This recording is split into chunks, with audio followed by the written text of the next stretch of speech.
$145,533 in debt. I know by year will be continuing into 2025. As of today, I am $8,107 in credit card debt. So I asked you guys what kind of topics you wanted me to talk about on this channel, and I got a few wanting to go over people actually paying off their debts. Very contradictory to what we've seen on my channel so far, but I thought it would be a good idea, a little change of pace, and actually see people taking responsibility for their actions and paying off their debts in many different ways. So we have a lot of different subtopics to go over, whether it be credit card debt or student loans or anything like that, along with some of your comments from previous videos. So if you want to be featured on a future video, leave it in the comments down below. But we're going to start off with a woman who is paying down her six-figure plus worth of debt, and some of the comments that go with it from other users on TikTok is very interesting. I am coming on here to air my dirty laundry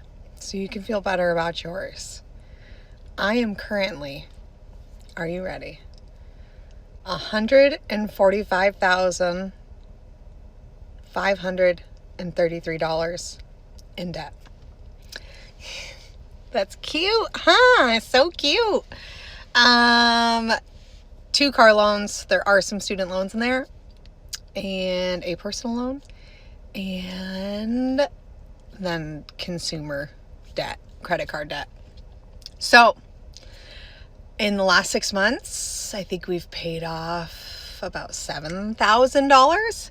And I thought, what better way to keep myself accountable than to come on here, create a group of people that are also in the same situation or have gotten out of this situation or whatever the situation may be. Okay, so if you look this type of stuff up on TikTok, it's not the first time that this has ever happened. There are many people who are going through this, making these types of videos, paying it off. And of course, I think that this is a good idea. Keep yourself accountable. But I do want to say what we've seen in previous videos is that some of the instances that we've seen of people talking about their heavy credit card debt kind of turned into building a group of community around it to funnel themselves into getting kickbacks and very odd things, having links showing them bankruptcy attorneys, just a whole big mess. Now, I don't think that this woman is doing that, but I just want people to be aware of that if you are looking to follow some people with their journey, if you are on the same page, because of course, even with a more positive type of channel, we'll find somebody to make some sort of money off of taking advantage of people. And the other thing that I thought was just amazing when you start seeing people in heavy amounts of debt, the comment section, advice, file for bankruptcy. And it's the most liked comment. And of course, just another hit the reset button. You'll be out of commission for a couple years, but you'll be able to wipe the slate clean, and you won't really have to take too much accountability for your actions other than the student loans that seem to be a minor part in the $150,000 worth of debt. But she did reply to this comment specifically, so we will check out that video real quick. I wanted to take a second to reply to this question. I had a video that went, I don't know what viral is, but for me it was viral. And I get this a lot, just people saying like, oh, you need to file bankruptcy. Well, why haven't you filed bankruptcy? So I just wanted to take a second to address our personal decision not to do that.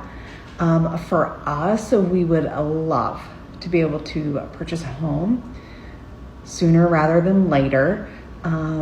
And that would affect our credit score. I know a lot of people are like, oh, it's gone pretty quickly, so on and so forth. But for me personally, it's just not an option. I know that we can get out of it, and I don't want it on my credit. So yeah, that's basically our one and only reason. I mean, I'll never say never to anything because those are famous last words. However, I do believe in our current state that we're going to be just fine.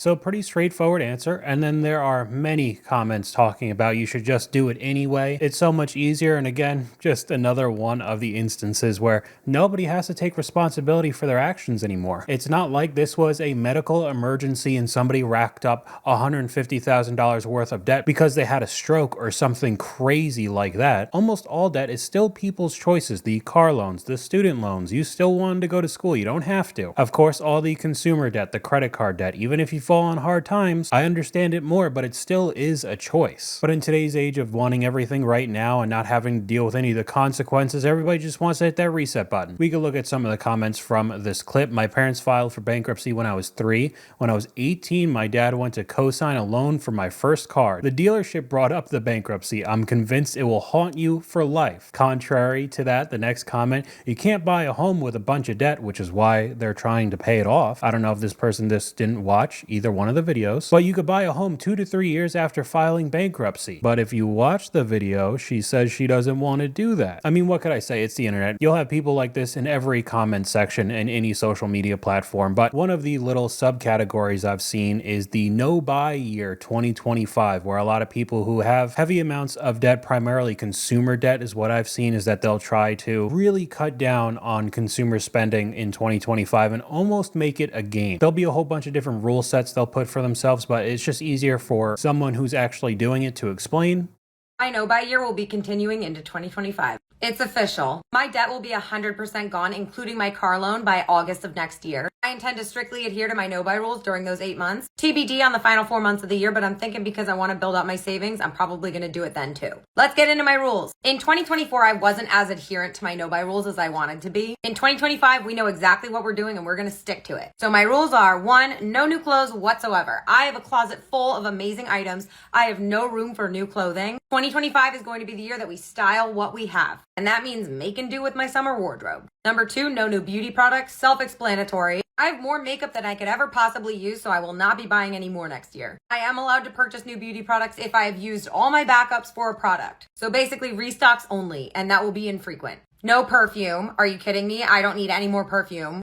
No jewelry. No new technology either. That means I'm going to sit out the iPhone 17. No takeout except once a month. This rule I wasn't as strict with, and I'm going to be really, really rigid in 2025. No home decor. That's okay. I don't need it anyway. My house is fabulous. Tiny, but fabulous. No books. I have enough to read as it is. And no canceling my Pilates classes. Those $10 cancellation fees really added up this year. Stay tuned for part 2 where I go through my yes column. I actually did not know that there were cancellation fees for classes like that. That really sucks. I guess it's good motivation to keep you exercising because you'd actually lose $10 each time. But if you do look this up on TikTok, it is pretty common. There's a lot of different creators. You get a little crazy with the rule sets, as we'll see in this clip. Only real concern for doing a no buy for all of next year is that I'm going to get bored. Like, boredom is the enemy of a no buy for me. So I think I'm going to add in like quarterly stipulations, like some things that make it easier and some things that make it harder. So for example,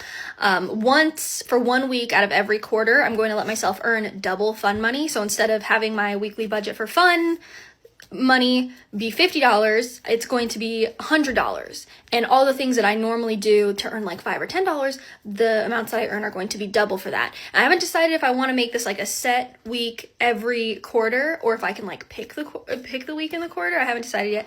And then the other thing is I think I want to add in a stipulation of like no accessories. So, I mean, if you really wanted to, you get this pretty complicated and intricate, but I mean, this is the age of social media. A lot of people want the stimulation nonstop. Their thoughts go back and forth all the time. So if you can make this one crazy game with a whole bunch of different rules and you could adhere to it, I mean, all the power to you. Hopefully it works, but we do have a comment from one of you guys. We're paying off our car 4 years early and our credit card is at $3,000 with 0% interest, so we'll pay it all off together in April. We're planning on buying a new house in a month and have plans to pay that off in another 5 to 10 years. We'll be debt-free before 40. So my guess is that they live in an area where the houses on average aren't the 400,000+, or they make some solid money. Some people are into gamifying it, making it all a game, or just into numbers and just seeing the number go down. Anything that really helps, honestly. As of today, I am $8,107 in credit card debt, not including student loans, but we're going to ignore that for a little bit longer, and I do not like it. So my goal this week and also subsequent weeks is to really grind it out and get this shit paid off. The goal is to make an extra $1,000 a week with Instacart, which would be $142 a day, so we'll see about that. But with the holidays and stuff, I feel like that's pretty doable. So I'm at Kroger, I have a Pepsi, I have a bagel, oops, added $1.89. I accepted my first order at 12:12 and delivered it about an hour later for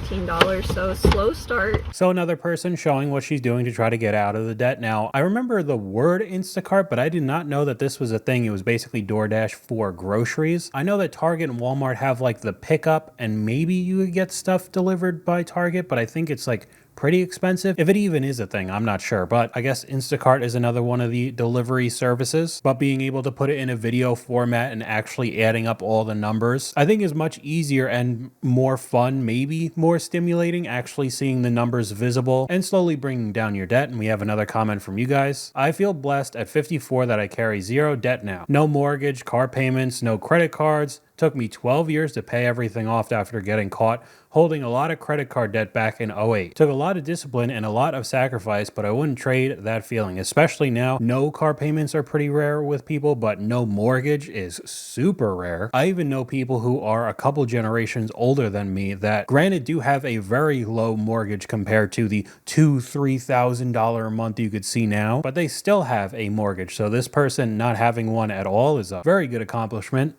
Another little trend that I saw is actually using all of the products that people end up buying, primarily makeup products. Like the previous clip with the no buy 2025, she wasn't buying anything because she had so much left over in excess that she wouldn't really need to. And on top of it, this specific clip I thought would be very interesting because this is an influencer. So these are all the free PR packages they're getting. Part 2 of trying to use up all of my PR products. As a beauty influencer, I get a ton of free product, and I want to take advantage of this and use it as I can. Side note, it won't all go on my face. I actually use this product up completely. I do like the ingredients in it, but I didn't find that it made my skin much more hydrated or stayed hydrated. I would not repurchase, I would just layer other products I like to get the results I want. This product is packed with a ton of great ingredients, and it has been doing wonders for my neck and chest. I actually have an arsenal full of essences. So I've been using this on my arm, neck, and chest. I mean, I think it's working, but I do swear by the fresh black tea essence. Hair perfumes are usually not for me because they have too many oils in them that just weigh down my hair. So to use these up on my non-wash days, I just spray it in my ends as a treatment, and it actually helps hydrate the ends of my hair. So, I mean, overall, this isn't bad, but if you caught a couple of these things, this is, again, an influencer who's getting PR packages. So these are items either being sent for free or they're getting paid to get the product and make videos about it, use it, show it to their audience, having the links in the descriptions. But a couple of these products either just straight up did not work. There was some cream that she apparently liked, but it didn't do the one thing that it was supposed to do. And then she had products that she was using that she didn't personally like, but got them from the companies. So you're being sold a lot of these products from these influencers, and they are straight up not using it, not enjoying it, or don't prefer it, but they'll still have those deals to try to sell it to you. So just another reason why so many people are in debt. Way more influential of a commercial than something you'd see on TV or between like a Hulu commercial, but these influencers don't even use it. Another comment from one of you guys: I'm happy to pay off my debt. I want to be debt free. I pay my student loans and credit cards extra every month. I want to get rid of 2 of my credit cards, and I finally have savings. Had some expensive emergencies this year, and I'm not putting myself in a debt for vacations and weddings. And unfortunately, from what we've seen on my previous videos, there are a lot of people who think otherwise, and some will just be in a perpetual circle of debt. Maybe they do hit the reset button eventually, and then if they don't really learn their lesson, they'll just be back in it for the rest of their lives. Your savings is great. Your emergency fund technically is where you need it to be with the $5,000 a month. I wouldn't put it into the house until you have the extra $10,000 is the thing though. But right now, technically your emergency fund is 10 out of 10 retirement though, 0 out of 10 that hasn't started. Real estate. Your house, remind me, is it paid off? I live with my wife and the parents own the house. Are you on the deeds of your parents' homes? Yeah. Your real estate's a little confusing, but you are going to build a house, which is great. But 5 out of 10 for that because it's not like a perfect situation just yet. But Hammer Financial Score, last time unknown, but where are you today? We're at a 4 out of 10. So cool. I think you'll be a 6, 7 out of 10 in no time. Let's just clean up some of the things we talked about. I appreciate that, man. So with the show that Caleb has, the financial audit show that everybody knows about, there is a follow-up series that shows hopefully at least some of them getting their act together. Unfortunately, there are some who just keep getting into debt and don't really fix anything. But there are some hopes for these crazy stories because all the stuff on his show is just absolutely nuts. But even some of those people could get out of the hole and start making better decisions in in their lives. So hopefully it would give motivation to viewers in the same situations as well. Another comment from one of you guys, 17,000 in credit card debt. I buy a board game here and there for my fun money. I don't have savings, but my bills are all paid and more than the minimum. Wife accrued about 48,000 in student loans with 2 bachelor's and a master's, and helping her pay it off within 18 months. So that's about $65,000 in total in a year and a half. So a little bit over $3,500 a month, which is pretty significant. I mean, we recently saw people with car payments with multiple cars paying $3,500 a month for a depreciating asset, but at least they have a goal in mind and will be debt-free relatively soon. So we have another clip here of a creator that, if you do watch the Financial Audit Show, is also making her own channel talking about her debt journey and hopefully getting out of the hole that she's in. We have $65,000 of credit card debt that we are paying off. I have my paper planners right here. This is all of the credit cards that we have due. So far, we have paid 5 of the 28 credit cards off, and we have enough to pay the Target credit card. So Target started off as $1,340.84. And we started paying this off a couple of weeks ago. We have a $200 balance, and we're gonna pay that right now. It's paid.